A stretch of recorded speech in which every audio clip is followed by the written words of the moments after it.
اچھا پوچھتے ہیں کہ جی رحمان اللہ نام کیسا ہے، جبکہ بعض لوگ پھر رحمان اللہ کے نام سے رحمان کے نام سے پکارتے ہیں، مطلب صرف رحمان کا نام لیتے ہیں، تو قرآن اور حدیث کے روشنی میں اس کا مدلل جواب دے دیں۔ اس کا ایک کچھ علمی ایک ہے، اس میں ڈیٹیل ہے، وہ یہ ہے کہ اس نام میں اضافت پائی جائے، رحمان اللہ نام رکھنا یہ صحیح نہیں ہے۔ پہلے تو یہ بات ہے صحیح نہیں ہے یہ نام رکھنا، اس میں اضافت ہے۔ ایک علمی نقطہ ہے کہ جب اضافت عموماً ایک لفظ میں آتی ہے تو اس کے لیے مضاف الیہ مضاف کا غیر ہوتا ہے، مضاف الیہ ہوتے ہیں اور جو مضاف الیہ سے پہلے مضاف آتے ہیں وہ مضاف الیہ مضاف کا غیر ہوتا ہے، مطلب دونوں علیحدہ علیحدہ ہوتے ہیں، وہ اضافت ہوتی ہے اس کے لیے۔ اس میں رحمان اور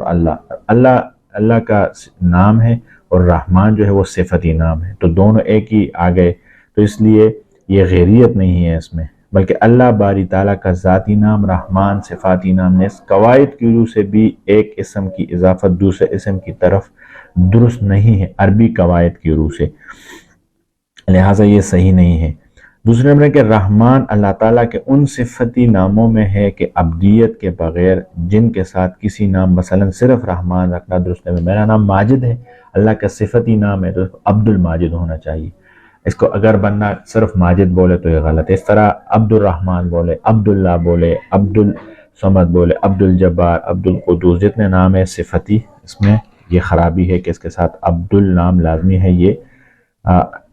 اشرف المدارس کراچی کا فتویٰ ہے۔ اچھا لکھتے ہیں کہ جی کمپنی صارفین کو انٹرنیٹ دیتے ہیں متعلق ایک آفر پیش کرتی ہے جس میں صرف متعین نرخ پر جو انٹرنیٹ باکٹ آفر کی جاتی ہے اس کے ساتھ کچھ مفت منٹس کی شکل میں ایک بونس دیا جاتا ہے، جس میں کچھ منٹس کمپنی کے نیٹ ورک ہی پر کال کرنے کے لیے مخصوص ہے اور کچھ دوسرے نیٹ ورک پر کال کے لیے دستیاب ہے۔ ان بونس منٹس کی حیثیت انعام کی ہوتی ہے۔ جو بونس منٹس دوسرے نیٹ ورک پر کال کے لیے دستیاب ہے وہ مشروط ہے اگر صارف کے کھاتہ میں کم از کم ₹1.50 کا بیلنس موجود ہو تو وہ بونس منٹس کو استعمال کر پائے گا، لیکن کمپنی نے بونس منٹس کے استعمال کے متعلق جو شرط عائد کی ہے اس کے متعلق اشتہار میں نہیں بتایا گیا۔ اس تفصیل کو سامنے رکھ کر یہ بتائے کہ انٹرنیٹ باکٹ آفر کا معاملہ شرعاً درست ہے کہ نہیں۔ محمد عمیر مذکورہ بالا آفر سے متعلق سوال میں فراہم کردہ معلومات کے مطابق اس آفر میں صارف کو متعین رقم ادا کرتا ہے، وہ انٹرنیٹ باکٹ کا عوض ہے، گویا کہ اصل معقود علیہ انٹرنیٹ باکٹ ہے۔ اس کے ساتھ جو منٹس بطور انعام اور بونس مفت ملتے ہیں ان کی فی کی حیثیت ہبہ کی ہے، جو اصل عقد سے الگ معاملہ ہے۔ اگر بے یا اجارہ کے عقد کے ساتھ بائع یا موجر نے صارف کے لیے مفت منٹس کے ہبہ کا اعلان کیا ہوا ہے تو واہب کو چاہیے کہ وہ ان منٹس کو استعمال کرنے سے متعلق تمام شرائط اشتہار میں بیان کر دے، لیکن اگر اس نے ایسا نہیں کیا تب بھی اصل عقد جو متعین رقم کے عوض ہے انٹرنیٹ باکٹ کا پر کوئی فرق نہیں پڑتا۔ بالکل لے سکتے ہیں اگر انہوں نے اس رقم کے اس میں دیا ہے تو اس میں کوئی غلط تو نہیں ہے کوئی چیز۔ اچھا کچھ لوگ دارالعلوم کراچی کا فتویٰ بتاتے ہیں کہ جی اس میں آتا ہے کہ جی ڈیجیٹل کیمرہ جو موبائل پہ یا ڈیجیٹل کیمرہ جو دوسرا ہوتا ہے یہ DSL وغیرہ آر وغیرہ یہ سارے، اس پہ جو ہم پکچر لیتے ہیں دارالعلوم کا موقف ہے اور ان کا فتویٰ بھی ہاتھ میں ہوتا ہے کہ جی وہ تصویر ہم نکالتے ہیں تو وہ تصویر بالکل صحیح ہے اور اس میں کوئی وہ نہیں ہے۔ تو اس میں دو چیزیں ہیں آج کل جو لوگ مطلب دیکھنے میں آئے ہیں کہ ڈیجیٹل کیمرے میں نامحرم جو حرام چیزیں ان کا تصویر لینا، یا وہ افراد ہو یا مرد عورتوں کا یا عورتوں کا مردوں کا، وہ جائز ہے کہ نہیں، یا ڈیجیٹل یا نان ڈیجیٹل کیمرے میں فحش اور ناجائز مناظر جو ہوتے ان کی تصویریں لینا اور موبائل میں محفوظ رکھنا، یا فحش یا ہنسی مذاق یا پر مشتمل تفریحی ویڈیو دیکھنا شرعاً کیسا ہے۔ اب تصویر کا ان کے لیے فتویٰ ہے، لیکن ان چیزوں کے اس میں ایک ہے تھوڑا سا ڈیٹیل ہے اس میں کہ ڈیجیٹل کیمرہ سے لی گئی نفس تصویر کا شرعی حکم ایک چیز اور ڈیجیٹل کیمرہ سے ناجائز تصویر پر ویڈیوز بنانا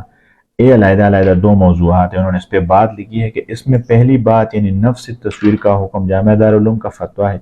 اکابر کے نزدیک جو سائل نے ذکر کیا ہے وہ تو بالکل اس میں آ گیا۔ البتہ دوسری جو بات ہے اس میں، جو اس کے ڈیجیٹل کیمرہ جس تصویر کی گنجائش دی گئی ہے، اس سے مراد اس چیز کی تصویر جس کو خارج میں بھی بغیر تصویر کے دیکھنا بھی جائز ہے۔ مطلب عورتوں کا ایسے مردوں کو دیکھنا کہ اگر وہ تصویر میں نہ بھی ہو تب بھی اس کو ایسے دیکھنا جائز ہو۔ اس طرح عورتوں کا ان مردوں کو دیکھنا جو بغیر تصویر کے بھی اس کو دیکھ سکتے ہیں، مطلب اس کے ساتھ وہ نکاح اور وہ والا مسئلہ ہو، جس کے جو محرم نہ ہو، اس پہ جو محرم ہے حرام ہے اس کو تو دیکھ سکتا ہے۔ تو یہ چیزیں دیکھنا ہے، اور اس طرح ڈیجیٹل یا نان ڈیجیٹل کیمرہ سے نامحرم افراد کی تصویر لینا یا فحش یا ناجائز مناظر یا اس کو موسیقی کے ساتھ مناظر کو محفوظ دیکھنا شرعاً جائز نہیں ہے، وہ چیز جائز نہیں ہے۔ اس میں صرف اتنا ہے کہ بندہ ایک جو کچھ تصویر ہے وہ، کیونکہ وہ حکم میں نہیں آتا، اس کی ایک علیحدہ ڈیٹیل ہے جو میں نے دوسری ویڈیو میں بھی بتائی ہے۔ جو تصویر بیک اپ میں پڑا ہوتا ہے وہ ایکچولی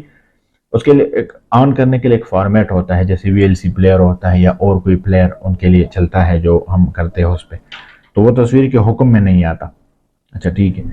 ڈیجیٹل کیمرہ سے بنائی گئی ایسی ویڈیو جس میں جائز حدود میں تفریحی مواد ہو شرعاً جائز ہے،